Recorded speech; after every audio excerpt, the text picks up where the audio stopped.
Let's go for a ride. Come on. We go for a ride. Let's go for a ride. Come on, Grady. Let's go for a ride. I don't know how to ask for help, especially like this. But this isn't for me. This is for him.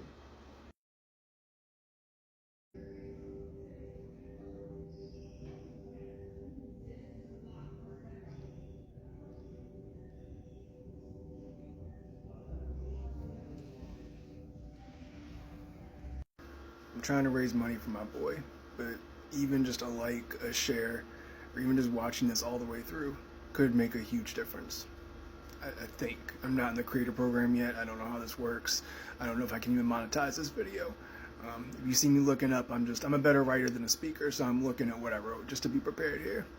If anything in this video moves you, the link to our campaign is in my bio. I mean, I hate being on camera. I did try to act in Atlanta like 10 years ago, but that was obviously a lost cause. I've never made a TikTok. I'm just learning how to do this as I go. I never thought my first video would be a call for help, but I guess here we are. If anything, I thought I'd make a little avatar and do something in wellness or AI, but I really want to be as transparent as possible here. I just had to put Grady, the brown dog that you saw in the first clip, down about 2 weeks ago. He was a bit more of a slow fade, but I never found out what actually got him in the end. He was crying in pain and had black stools for a few days, and I haven't been the same since. And for Tank, I have to try everything. About 2 months ago, Tank started to have some discomfort lying down. The discomfort grew pretty quickly and the moans started to get more frequent. His heat intolerance got more noticeable. He started to crash out easy on walks, pant a little bit harder, kind of crawl when he moved around towards the end of the walk. Shortly after, he started throwing up bile. That went away with Pepsid, but his condition got worse over time. It was only because of the GoFundMe so far that I've been able to get him a diagnosis of Cushing's disease. Cushing's is basically a small, almost microscopic tumor that's on his pituitary gland. It stops his body from being able to turn off its cortisol production, so he's just flooded with a stress hormone. It's highly treatable, at least for a few years, and once we get him stable, I can afford his care. I can take care of the monthly costs, but I'm already tapped out to get him better and get him to the point he needs to be at. Because of the Cushing's, he also has a persistent UTI, very high blood pressure, all of which have to be managed for a while, just to make sure we get him stable. But from there, he has a good solid few years left. My other social media is on the GoFundMe. I'm updating the campaign with every new piece of information or change in his status. I'm posting invoices, estimates, clinic notes, just trying to be as transparent as I can be here. Don't even remember where I'm at in the thing. I usually do rideshare, so it's basically driving for Uber and Lyft, but until I can get him better, I can't really leave him alone for long, so I switched to deliveries. And because people don't really tip on deliveries, we get a base of $2 for every order, and those orders can take anywhere from 10 to 20 minutes to do.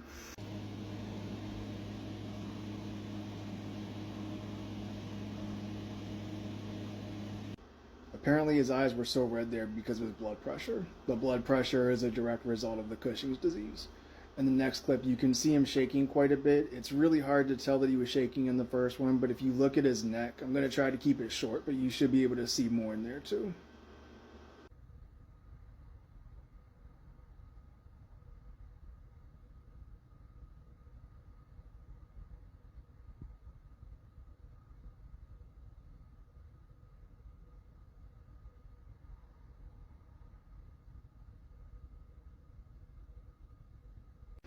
I just want to be clear, I'm not trying to keep a corpse alive. He's 12, but pits can regularly make it from 14 to 18 years old.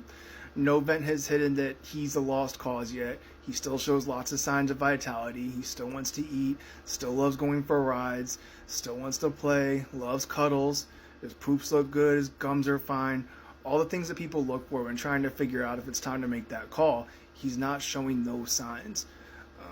This was him just a few days ago. Playing even with the pain meds and fatiguing.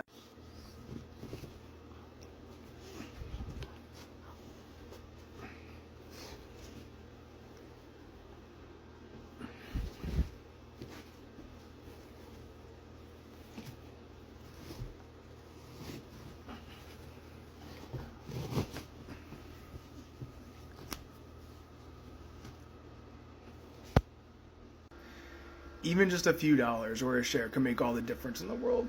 I put up flyers in the Chicago area, I post on social media, I've reached out to foundations, I've pretty much dedicated every waking moment to getting him the care he so desperately needs and deserves. I've always been an advocate for the potential of society, even when I started to lose faith in it myself. I want to return the generosity that's been shown to me. I want to make sure I give back as much good as I have received and keep the karma moving forward. That's not just a script. I've always tried to live by that credo. Fallen a little bit here and there. I think it's the same thing for everybody. Hopefully in a few months I can do some small donations myself, but I at least want to contribute my time, my energy, skill sets, and helping others and paying it forward too. If you watch this far, I appreciate it. Hopefully I can monetize it. The time means everything to me, so thank you. Even if you just hear the story and express well wishes, that's always appreciated too. I think commenting helps. If we get some momentum, as much as I hate doing these videos, I'll keep y'all updated. I'm just trying to figure this out day by day, but I'm beyond grateful for the goodwill we received. If you can do anything, thank you again.